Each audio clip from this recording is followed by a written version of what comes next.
말씀 제목부터 먼저 말씀드리면 하나님은 결코 포기하지 않으신다. 하나님은 결코 포기하지 않으신다. 호세아 강해를 시작하겠습니다. 그동안 사도행전 강해를 거의 1년 가까이 했더라고요. 그런데 호세아는 짧은 편이에요. 그러니까 호세아는 금방 끝날 것이고, 또 이 호세아는 제가 여러분들에게 예전부터 설교를 좀 하고 싶었던 말씀이었는데 여러분들이 잘 듣고, 특별히 이 시대에 지금 2025년도를 지나가고 있는데 우리들 가운데, 또 우리 민족 가운데 주실 말씀이라고 생각하고 이 말씀 붙들고 기도할 수 있는 우리 모든 교회가 되기를 바랍니다. 아멘. 아멘이시죠? 네. 오늘 주신 말씀을 저는 하나님께서 깨닫게 하시는 말씀으로 먼저 믿고 여러분들에게 증거합니다. 일단 이 호세아에 대해서 조금 설명을 할게요. 호세아는 소선지서 중에 하나입니다. 소선지서는 12개가 있어요. 그림에 보시다시피 12개가 이렇게 쫙 있을 텐데, 이 12개 중에 바로 이 호세아가 첫 번째 나오는 말씀이에요. 그런데 이 호세아가 소선지서로서 요엘, 아모스, 오바댜, 요나, 미가, 나훔, 하박국, 스바냐, 그리고 학개, 스가랴, 말라기. 그런데 선지서 중에는 소선지서가 있는 것처럼 대선지서도 있겠구나. 이사야, 예레미야, 에가, 에스겔, 다니엘, 이 5권이 또 대선지서가 되겠죠. 그래서 선지자들을 이렇게 우리가 알고 있으면 좋겠어요. 그런데 소선지서, 대선지서 구분은요, 키가 크거나 힘이 세서 대선지서가 아니고요, 쓴 분량이 많아서 대선지서다, 제가 몇 번씩 말해드린 것 같습니다. 자, 그런데 소선지서, 대선지서를 우리가 역사적으로 본다면 이렇게 말씀드릴 수 있어요. 다음 페이지로 넘어가면 오랜만에 보는 내용이죠. 통일 왕국을 북이스라엘, 남유다로 분리될 때 여로보암과 르호보암의 왕으로 이제 분리가 되잖아요. BC 930년경에 분열이 됩니다. 그랬을 때 북이스라엘은 BC 733에 22년에 아수르에게 멸망당하고, 또 남유다는 좀 길게 갑니다만 결국 포로로 다 잡혀가고 귀환하는 그런 역사들을 우리가 기억합니다. 그 중에서도 여기 호세아는 어느 시대냐? 바로 BC 750년경. 그러니까 남유다로 말하면 이사야가 활동하던 그 시대, 비슷한 시대에 북이스라엘에서 사역하던 선지자였다라고 하는 것을 우리가 좀 기억해 두면 좋겠습니다. 오늘 이 호세아에서도 이제 1장을 시작하면서 여러분들이 알고 있는 몇 가지 이제 지식, 또 정리되진 않았지만 단편적으로 파편을 가지고 가시는 이런 말씀들을 이번에 이 강해를 여러분 꾸준하게 참석하셔서 호세아의 말씀을 다 정리해 놓으시면 좋겠습니다.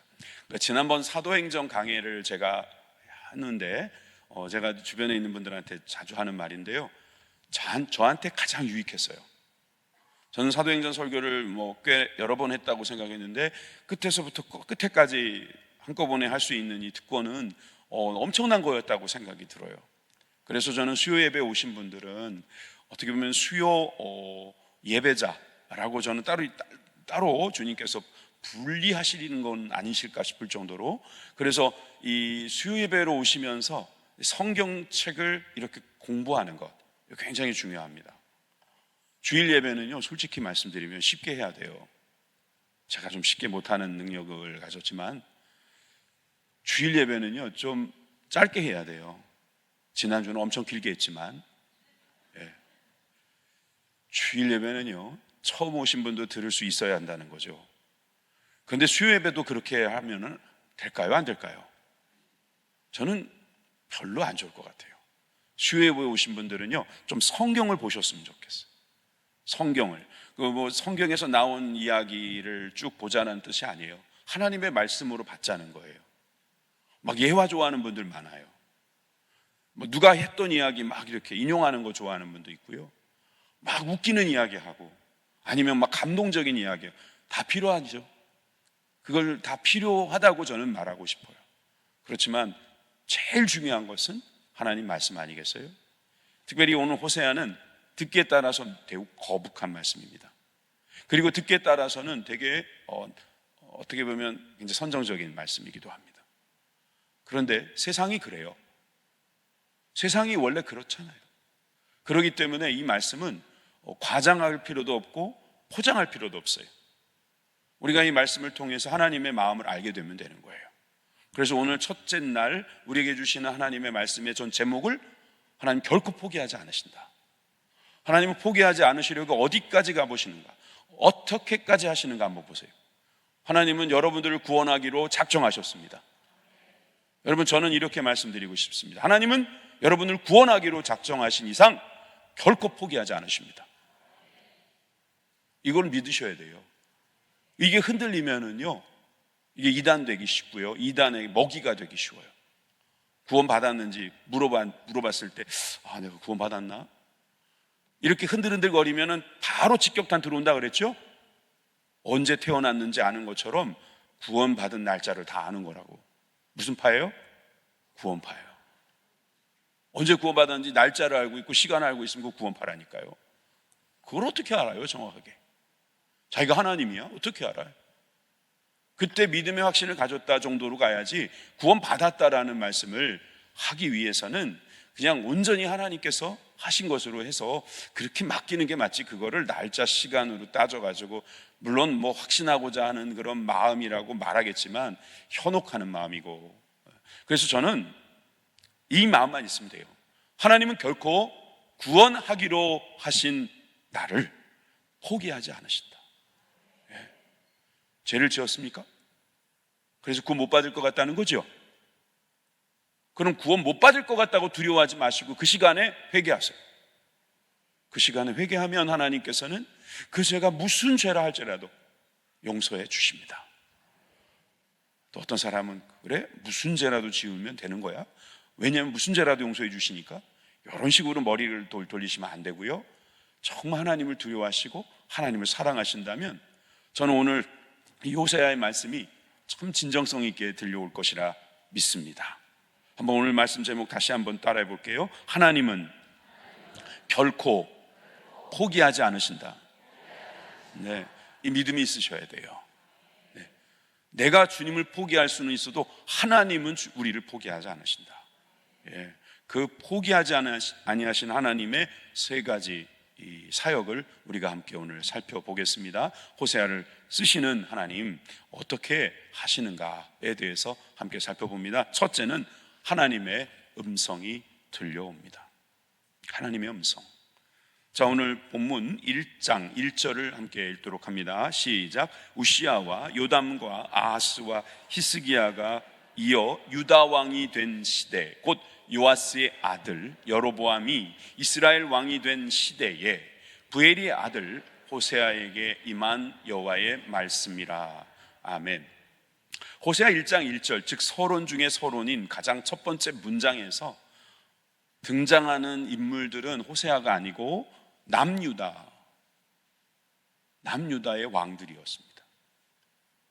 호세아를 읽다 보면 남유다와 이렇게 비교해 놓는 모습을 볼 수 있어요.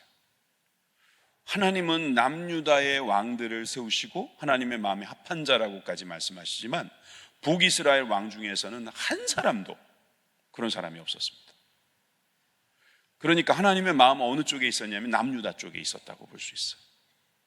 그리고 북이스라엘은 계속해서 불순종하면서 도망가고 있던 거죠. 그래서 하나님은 그들을 구원하시기 위해서 호세아를 세우신 거예요. 남유다를 주님은 사랑하시고 그 남유다의 마음을 두고 계시고, 그러면서도 동시에 북이스라엘도 불쌍히 여기시며 그들에게 기회를 주시려고 하신다는 것을 알 수 있습니다. 그래서 하나님께서는 호세아에게 말씀하고 계시는 거예요. 호세아에게 어떻게 말씀하셨는가? 우리 2절과 3절 앞부분을 함께 또 읽도록, 그 전에 호세아에 대한 이야기를 조금만 더 하고요 가겠습니다. 호세아라는 이 이름의 뜻은 뭘까요? 구원, 그죠? 구원이라는 뜻이에요. 여호와는 구원이시다, 이런 뜻으로도 해석할 수 있게 되지요. 여호수아의 옛 이름이라고도 할 수 있어요. 그러면 예수, 여호수아, 호세아 다 구원이라는 말과 같은 뜻이네요. 예, 그렇다니까요. 호세아, 여호수아, 예수 다 구원이 들어있는 말씀이다. 하나님은 구원이시다, 이런 뜻으로 이해하셔도 됩니다. 자, 호세아의 이름 뜻 여러분들이 아셨습니다. 자, 이제 2절, 3절의 전반부를 같이 읽어봅시다. 시작. 여호와께서 처음 호세아에게 말씀하실 때 여호와께서 호세아에게 이르시되 너는 가서 음란한 여자를 맞이하여 음란한 자식을 낳으라. 이 나라가 여호와를 떠나 크게 음란함이니라 하시니 이에 그가 가서 디블라임의 딸 고멜을 맞이하였더니. 우선 이 페이지를 빨리 이제 내리기 위해서 먼저 이 고멜이라는 사람의 뜻도 한번 보도록 합니다. 이 고멜이라는 말은요, 완성, 마지막이라는 뜻이 있어요. 이 고멜이라는 여인의 이름을 굳이 우리가 알아야 됩니까? 그러니까 저는요, 이 고멜을 마지막 기회로 주님께서 삼으셨다, 이렇게 좀 절박하게 보고 싶습니다. 북이스라엘에게 주신 마지막 구원의 기회, 이렇게 한번 해석하고 본다면 고멜이라는 여자를 하나님께서 왜 호세아에게 붙이시고 왜 그렇게까지 하시는지를 알게 될 겁니다. 자, 호세아에게 처음 말씀하셨대요. 그러니까 하나님께서는 호세아를 통해서 처음 말씀하신다는 것은 그곳에는 말씀이 너무나 없었다고 볼 수 있던 거예요. 1절에 그 여로보암이라고 하는 왕이 있었는데, 여러분, 여로보암도 두 사람이에요. 그러니까 여로보암 1세는 북이스라엘과 남이스라엘을 분리될 때 그때 초대왕, 북이스라엘의 초대왕이 여로보암 1세, 그리고 12대 왕이 바로 여로보암 2세예요. 이 여로보암 2세 시대에 호세아가 사역을 한 거예요. 그런데 이 여로보암 2세 시대는 어땠냐면 굉장히 부강했었답니다. 거의 솔로몬 시대의 땅을 가지고 있을 정도로 부강한 나라였어요. 경제적으로 어려움이 없는 시대였어요. 그러나 여러분들이 생각하시는 것처럼 신앙적으로는 타락의 길로 가고 있었던 거죠. 어쩌면 이 경제적인 어려움이 우리로 하여금 더 기도하게 만드시는 것이다라는 원리를 그 반대로 생각해 보면 그 쉽게 결정은 돼요. 그러니까 돈이 있는 사람들이 돈 때문에 예수님을 못 믿는다. 그러니까 부자가 천국 가는 것이 어렵다. 오죽하면 낙타가 바늘 구멍을 들어갈 수 없는 것처럼 어렵다. 여러분, 이렇게 지금 이 여로보암 2세 시대에 많은 사람들이 부요한 가운데서 바알 신에게 엎드리고 그곳에서 자신들의 부요함을 계속해서 추구하는, 말 그대로 하나님을 버리고 우상을 숭배하는 그런 시대였다라고 하는 것을 우리는 이해해야 할 것입니다. 이 시대도 그렇지 않은가? 그래서 호세아에게 주님께서 말씀하실 때 음란한 여자라는 표현을 썼습니다. 그러니까 그 시대 자체가 음란한 시대였다라는 말이에요. 한번 다시 2절을 보는 게 낫겠죠? 2절을 보시면요, 음란한 여자를 맞이하여 음란한 자식을 낳아라. 왜냐하면 이 나라가 지금 음란하기 때문이다.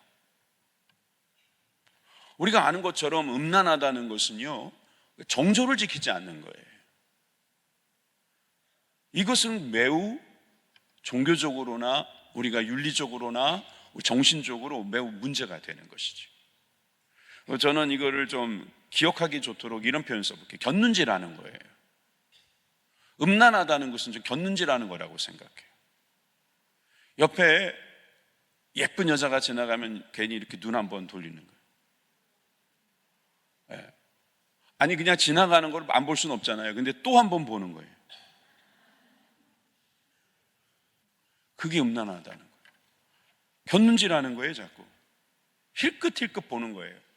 하나님을 믿는다고 형식적으로는 뭐 제사도 드리고 뭔가 절기가 되면 뭐도 하고 뭐 11조까지도 하고 막 그러는데 동시에 바알에게도 뭔가 곁눈질하는 거예요. 이게 음란하다는 거예요. 여러분, 예수님을 믿으려면 제대로 믿어야 되죠. 곁눈질하면 안 되는 거예요. 예수님도 믿고 뭐도 믿고 다 믿겠다고 하는 거예요. 왜? 많을수록 다다익선인 거예요. 어디나 하나 걸려라 이거겠죠? 그거는 주님 보시기에 음란하다는 거예요. 음란하다는 것은 어찌 보면 하나님을 자기 남편으로 생각하면서 믿으라, 이런 뜻이에요.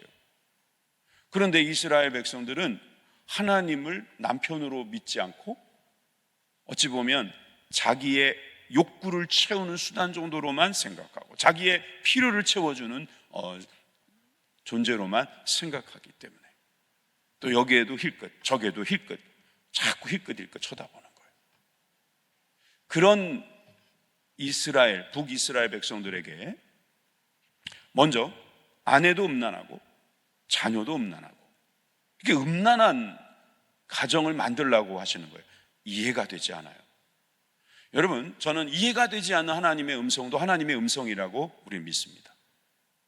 이해되지 않습니다. 물론 여러분 걱정하지 마세요. 여러분들에게, 여기 남자들이 많이 계시는데 여러분들에게 결코 음란한 여자에게 결혼하라는 말씀 안 하실 겁니다. 이미 여러분 결혼하셨잖아요. 이미 이 호세아의 사건으로 우리를 구원하신 줄 믿으시기 바랍니다. 성경에서 이런 게 나온 것처럼 어느 날 기도하고 있는데 하나님께서 지금 아내를 버리고 다른 여자랑 결혼하라고 그랬다고. 뭐라고? 호세아도 그러지 않았냐고.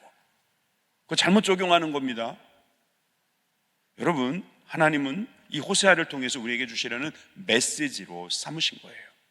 어찌 보면 이 호세아의 개인적인 입장에서는 참 곤란한 상황이지만 지난번에 우리 무화과 나무 이야기 할 때처럼 하나님께서 선택한 거죠. 호세아는 이렇게 선택받은 삶으로 살아가면서 자기의 결혼 생활을 통하여 하나님의 메시지를 전하고 있는 겁니다. 5월 달에 저는 이 호세아의 말씀을 전하게 된 것이 뜻깊다고 생각합니다. 우리가 이 가정에서 음란하지 않는 방법은 하나님에게 우리의 시선을 맞추는 것입니다. 자꾸 좌우로 눈을 돌리지 마세요. 더 좋은 게 없을까? 없어요. 더 좋은 사람이 있을까? 없어요. 여러분, 여러분들의 남편이 최고로 좋은 사람입니다. 아니, 목사님, 그거 가스라이팅 아닌가요? 그냥 아무 때나 가스라이팅 붙이지 말고 여러분, 이것은 하나님이 주신 축복이라는 사실을 알아야 되는 거예요. 여러분들은 지금 이 수요예배 정말 믿음으로 잘 나오셨잖아요. 순종으로 나오셨잖아요. 나오시면서 기쁘셨죠? 빨리 대답하세요. 예, 기뻤잖아요. 즐거우셨죠? 아멘, 아멘. 예. 그런데 어떤 분들은요, 여기 못 나오셨어요.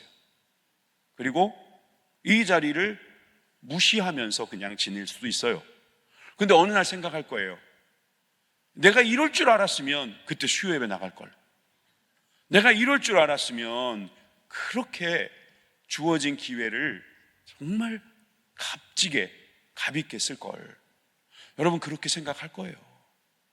여러분, 지금 우리가 이렇게 자기 발로 걸어 나와서 예배 드릴 수 있다는 거 얼마나 큰 복인 줄 아시고 계십니까? 아멘. 여러분, 하나님께서는 여러분들에게 하나님께서 나의 신랑됨을 보게 하시고 그분과의 만남과 그분과의 함께 있음이 기쁨으로 여기기를 원하십니다. 그렇지 않으면 다 음란한 거예요. 우상 숭배라는 것도 사실 그게 영적으로 보면 음란하다는 거예요. 여러분, 이 음란한 여자를 맞이해라, 음란한 자식을 낳아라.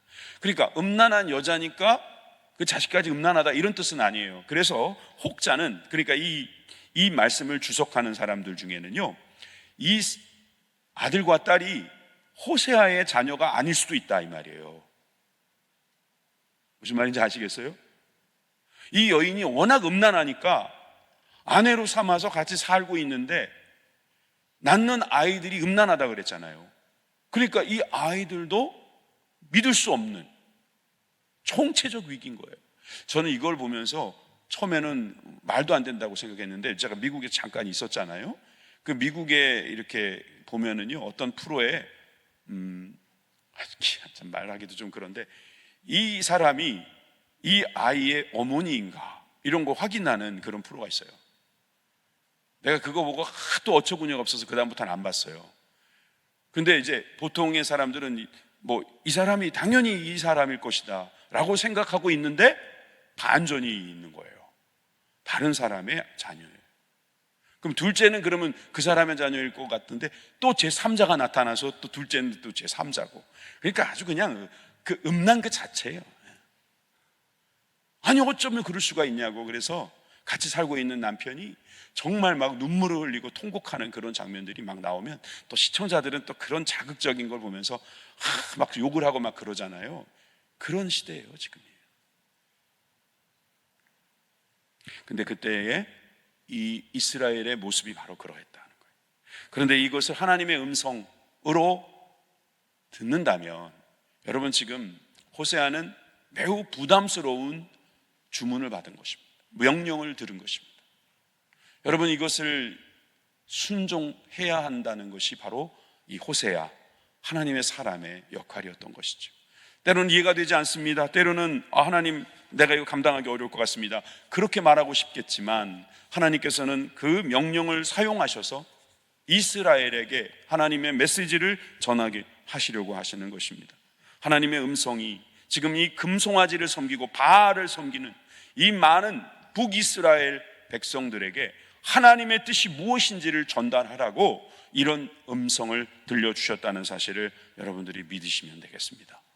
오늘 우리는 그냥 우리만 잘 살면 되지, 그냥 우리끼리 잘 지내면 되지, 원래 그래요. 여기 좋은 게 있으면 남들이 안 오는 게 좋아요. 왜? 자꾸 나눠지니까. 더 많이 오면 그래, 나눠 먹어야 되니까 힘들죠.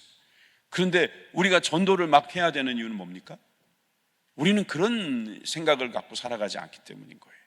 하나님의 음성을 들었기 때문이에요. 하나님의 명령을 알기 때문이에요. 영혼을 사랑하라는 거죠. 사랑한다면 나만 먹고 나만 행복한 것이 아닌 거예요. 나만 먹고 나만 구원받는 게 아니에요. 같이 먹고 같이 구원받자. 그런 생명의 양식을 나누어 먹는 것, 이것이 바로 우리들이 들은 하나님의 음성인 줄 믿으시기 바랍니다. 구원이라는 이름의 남편이 마지막이라는 이름의 여성과 함께 결혼해야 한다. 이것이 하나님의 음성인데, 오늘 이 시대에도 하나님께서 구원하시고자 하셔서 마지막 기회로 주신 그 놀라운 기회들을 우리가 깨닫고 하나님의 음성으로 삼을 수 있는 이 세대가 되기를 바랍니다. 두 번째는 하나님의 사랑 그 자체가 바로 오늘 메시지라고 말할 수 있습니다.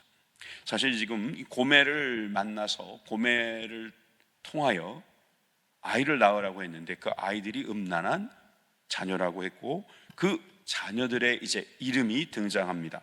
자, 3절 후반부부터 5절까지 제가 읽겠습니다. 고멜이 임신하여 아들을 낳으매 여호와께서 호세아에게 이르시되 그의 이름을 이스르엘이라 하라. 조금 후에 내가 이스라엘의 피를 예후의 집에 갚으며 이스라엘 족속의 나라를 패할 것임이라. 그날에 내가 이스라엘 골짜기에서 이스라엘의 활을 꺾으리라 하시니라. 여기에 고멜이 이제 임신하여 아들을 낳았다. 호세아의 아들이기를 우리는 바라지만 그 아들이 음란한 아들이다라고 분명히 밝혔기 때문에 의심의 여지가 있다. 그런데 이름은 뭐냐면 이스르엘이다. 이스르엘이라는 말의 이름은 이스라엘이라는 이름하고 완전 달라요. 이스라엘은 하나님을 이겼다 이런 뜻이잖아요. 근데 이스르엘은 하나님께서 뿌리셨다, 심으셨다, 그런 뜻이에요. 흩으셨다 이런 뜻이에요. 그러니까 이게 좋은 뜻으로 보면 하나님께서 심으신다는 좋은 뜻이지만 흩으셨다, 씨를 확 뿌리는 거니까요. ዝ르라는 말이 이스라엘, ዝ르라는 말이 뿌렸다 이런 말인데 이게 흩었다라는 뜻도 되기 때문에 이 이스라엘이라는 말을 그 아들에게 주라고 하신 것을 우리는 봐야 합니다. 근데 이 이스라엘의 피가 예후의 집에 갚으며, 그러니까 이스라엘 피로 갚는다. 즉 예후라고 하는 아합 왕 그 시대에 그 아합이 바로 예후의 집안이잖아요. 예후 왕가잖아요. 그 집을 주님께서 피를 부을 것이다, 피로 갚을 것이다 라는 예언이기도 하고 이스라엘 족속이 패할 것이다 라고 하는 직접적인 말씀도 되는 거죠. 이 이스라엘이라는 통을 통해서 너희들이 회개하지 않으면 이런 흩으신다, 뿌리신다 이런 뜻으로 이해될 수도 있다는 겁니다. 사실 아들의 이름을 이스라엘이라고 짓는다는 거 참 그렇습니다. 그죠? 자, 그런데 여기에 끝나지 않고 6절에 보니까 또 이렇게 말씀하세요. 우리가 호세아를 서론을 하고 있지만 여러분이 호세아의 말씀의 핵심적인 내용이 1장에 거의 다 나와요. 그러니까 6절 7절은 여러분들이 한번 읽어보시겠어요? 시작.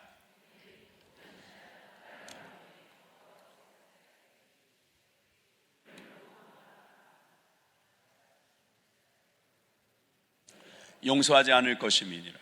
그러나 내가 유다 족속을 긍휼히 여겨 그들의 하나님 여호와로 구원하겠고 활과 칼이나 전쟁이나 말과 마병으로 구원하지 아니하리라 하시니라. 아멘.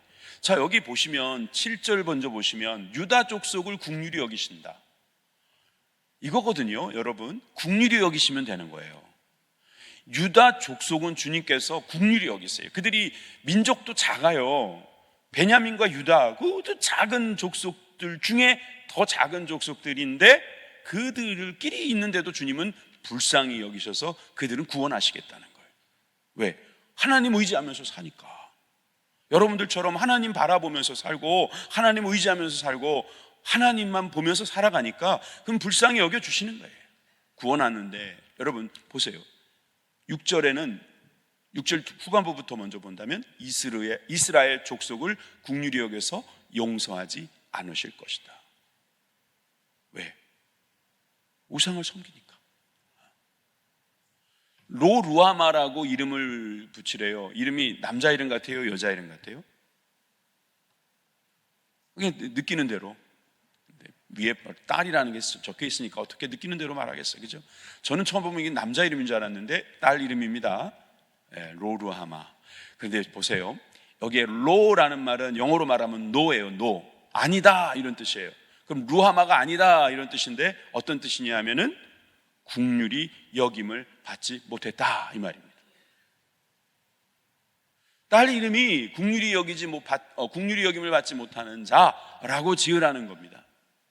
이건 하나님의 음성이자 또 하나님의 특별한 마음이라는 것을 알 수 있습니다. 참 이 이름을 계속 우리가 봐야 할까 싶을 정도로 주님께서는 이름을 아주 굉장히 강한 이름으로 주시는 거예요. 자, 마저도 봅니다. 8절하고 9절에 또 자녀를 낳아요. 고멜이 로루하마를 젖된 후에 또 임신하여 아들을 낳으니, 아들, 딸, 아들이죠. 그죠? 아들, 딸, 아들이에요. 첫째는 누구였어요? 이스라엘. 둘째는 로루하마. 그 다음에 이제 셋째가 로암미라는 거예요. 로암미의 뜻은 뭘까요? 내 백성이 아니다 이 말이에요. 암미라는 말이 백성인데 암미다 이 말이에요. 백성이 아니다. 하나님께서 뿌리시고 흩으신다, 긍휼히 여김을 받지 못했기 때문이다. 너희들은 내 백성이 아니다. 자녀를 그렇게 낳아서 그런 이름을 붙이면서 이 호세아는 그 아이들의 이름을 부르겠죠. 그러면 그 아이들은 뭐 불러줬으니까 또 그림 붙여줬으니까 그렇게 이름을 불리겠죠. 그렇게 되는 가운데서 하나님의 말씀이 증거된다는 거예요. 그런데 이것이 과연 하나님의 사랑이냐라고 말씀하실지 몰라요. 이게 사랑인 거예요. 이렇게라도 해서 그들을 건지시려는 뜻이에요. 너 계속 이렇게 하면 내가 흩어버릴 거야. 너 계속 그렇게 하면 긍휼히 여김 받지 못할 거야. 너 계속 그렇게 음란한 길로 가면 너는 내 백성이 아니야.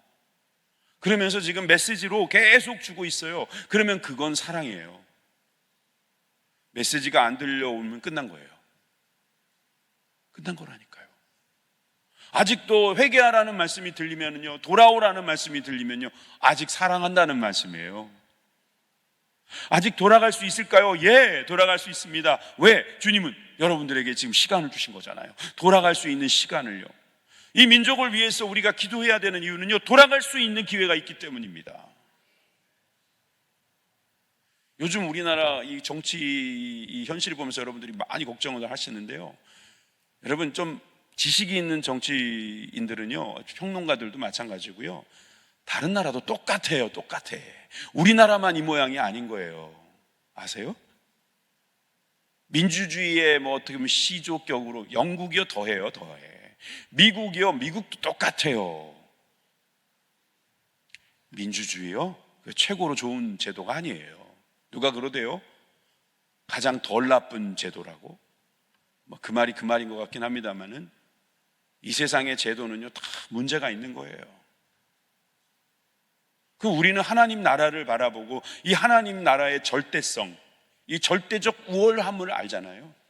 하나님이 주인 되신다는 것을, 하나님이 우리의 왕이 되신다는 것을 믿는 사람들만 모여 있으면요, 그 하나님 나라의 그 신본주의적인 제도는 가장 완전할 겁니다. 문제는 우리 사람들이 하나님을 왕으로 삼지 않고 있기 때문에 이 세상은 여전히 구원을 받아야 할 대상이 되긴 합니다만, 다시 돌아가서 우리는 주님께서 이 안 좋은 이름을 주시면서까지 우리를 구원하기를 원하신다.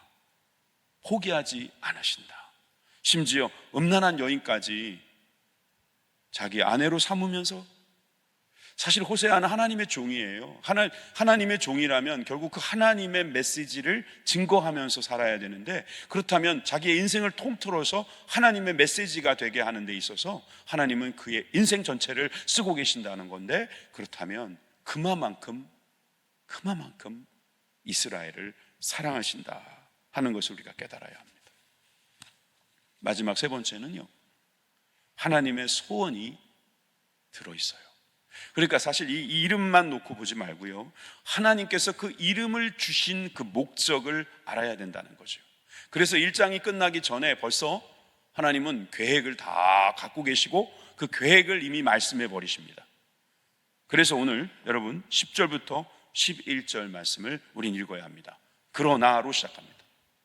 앞에 안 좋은 이름, 안 좋은 어떤 결혼관계 같은 느낌, 그렇지만 그 다음에 하나님의 계획은 그러나로 시작합니다.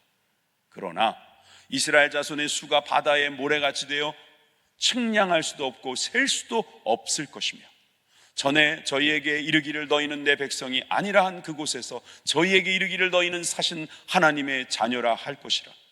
아니, 회개할지 안 할지도 하나님은 아시는가 봐요. 그죠? 아직 그런 결정도 안 났는데, 돌아왔다는 이야기도 없는데 이미 주님은 구원을 선포하고 계시는 거예요. 이에 유다 자손과 이스라엘 자손이 함께 모여 한 우두머리를 세우고 그 땅에서부터 올라오리니 이스라엘의 날이 클 것이미로다. 저 한 우두머리는 예수님이시겠죠. 주님께서 계획을 다 가지고 계신 거예요. 이스라엘의 날이 클 것이다. 이스라엘은 다 패할 거라고 그랬는데 또다시 주님은 마음을 바꾸셔서 하나님의 소원을 이 호세아에게 말씀해 주시는 거죠. 호세아는 이것을 전합니다. 그래서 2장 1절에 보니까 뭐라고 되어 있습니까? 이름이 바뀌어요. 너희 형제에게 암미라 하고 너희 자매에게는 루하마라 하라. 이스라엘은 어디 갔나요? 조금 전에 나왔잖아요. 조금 전에 뭐라 그랬어요? 이스라엘의 날이 클 것이다.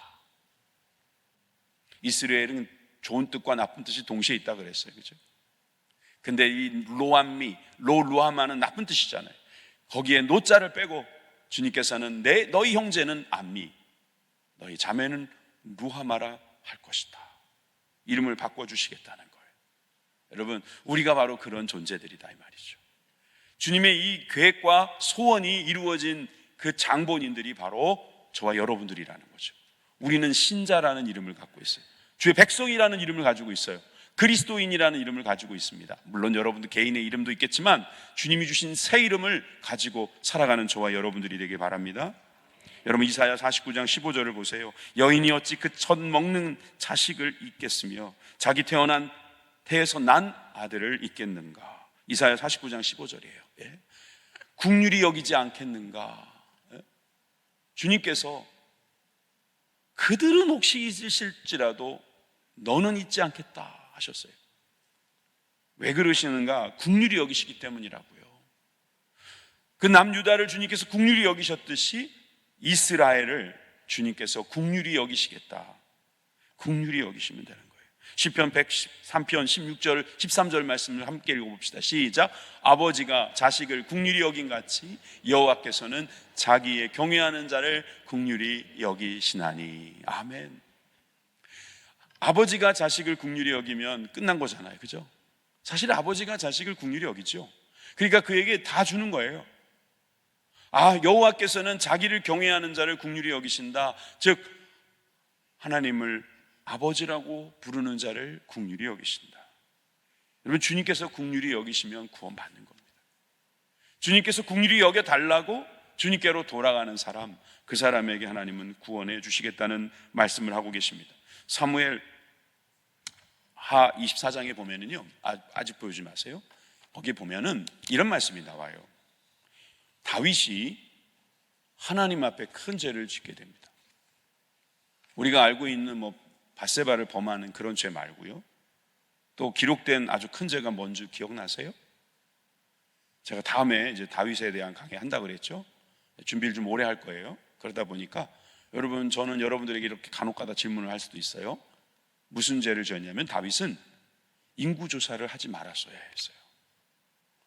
고작 인구조사 가지고 그런 걸 죄라고 하시겠지만, 하나님은 다윗을 알고 계셨고, 다윗이 왕으로 있을 때 그가 왕으로서 하지 말아야 할 것은 자신의 힘으로 자기 백성을 만들었다고 생각하는 그런 교만함, 그거였습니다. 그래서 다른 죄보다도 백성들의 수를 세는 것, 이것을 주님께서는 매우 가증히 여기셨습니다. 그런데 다윗이 갑자기 교만해진 거예요. 그래서 하나님의 말씀에 불순종하고 결국 인구조사를 실시합니다. 그래서 주님께서 어떤 벌을 내리실 건가 고민하시다가 삼지선다로 셋 중에 하나 선택해라 그러셨어요. 기억나시죠? 첫째, 1번 3년 동안 기근, 그거 받을래? 2번, 아니면 3개월 동안 원수에게 쫓겨서 전쟁에 패할래? 3번, 아니면은 3일 동안 전염병에 역병에서 심판을 받을래? 몇 번을 선택합니까? 여러분들이라면 몇 번 선택하겠습니까? 여러분들은 몇 번 선택하겠어요? 다시 불러드려요. 3년 동안 기근, 아니면 3개월 동안 원수에게서 쫓겨가지고 전쟁에 패하는 거. 그래서 한 번은 3일 동안의 기근, 역병, 죄송합니다. 어떤 분은 숫자가 짧기 때문에 난 3일이 좋겠어 라고 생각할 것 같아요. 그죠? 그리고 기근 정도는 지금도 못 먹고 있기 때문에 얼마든지 난 기근에 버틸 수 있어 이러면서 또 3년, 길어도 얇고 길게 이렇게 생각하는 분도 있을 수 있어요. 다윗은 몇 번을 선택했어요?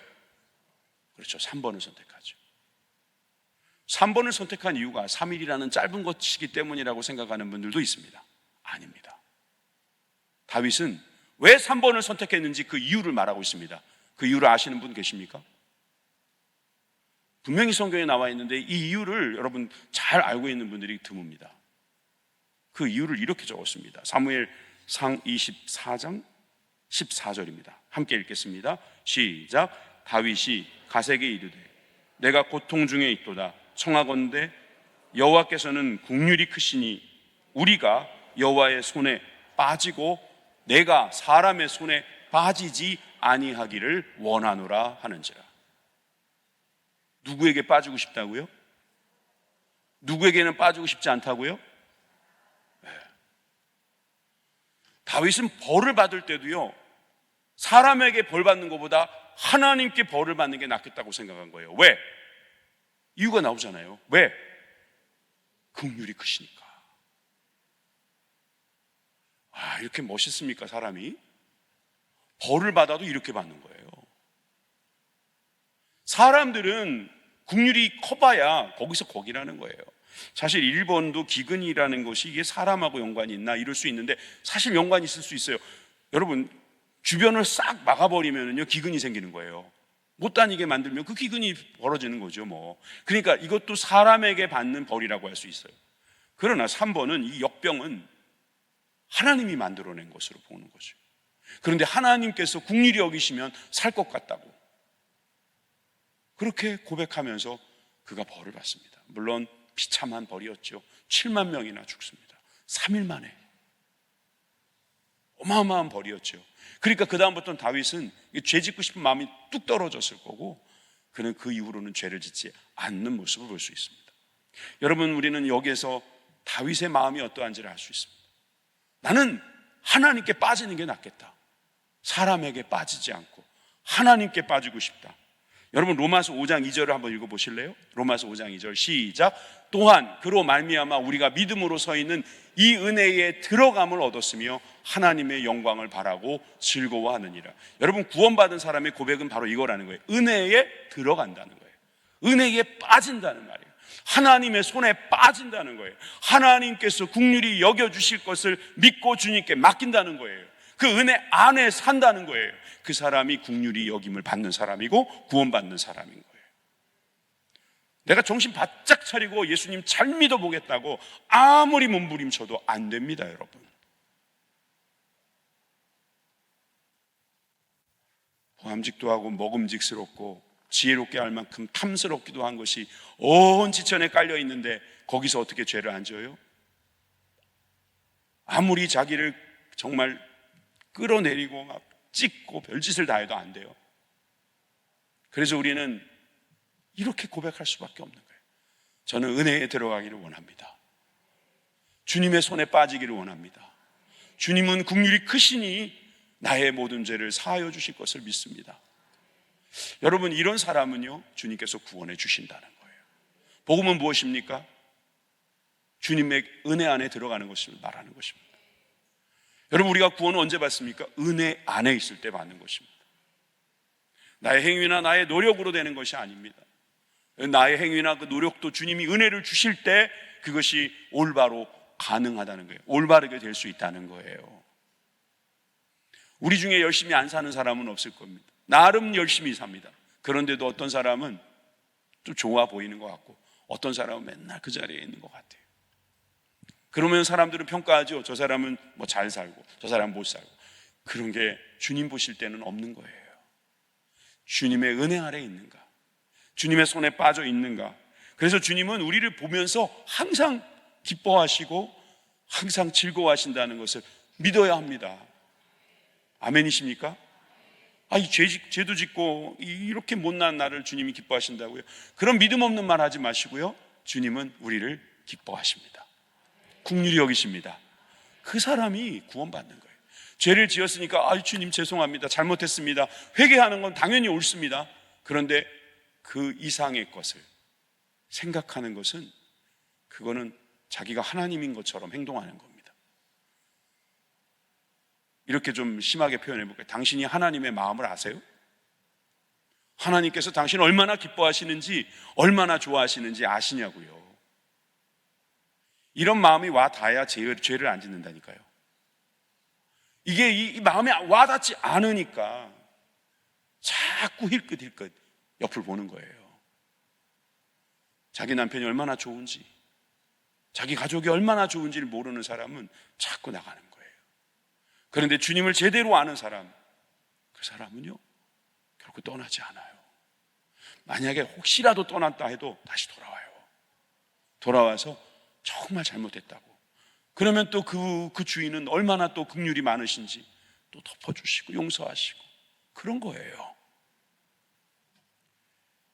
스바냐 3장 17절 말씀 읽고 찬양하겠습니다. 다 같이 읽습니다. 시작. 너희 하나님 여호와가 너희 가운데 계시니 그는 구원을 베푸실 전능자이시라. 그가 너로 말미암아 기쁨을 이기지 못하시며 잠잠히 사랑하시며 너로 말미암아 즐거이 부르며 기뻐하시리라. 아멘. 호세아를 시작하면서 결론까지 다 내렸다고 생각하지 마시고요. 여러분, 주님은 우리를 기뻐하시고 사랑하십니다. 구원하시기 원하십니다. 우리를 긍휼히 여기시기를 원하십니다. 기도하겠습니다.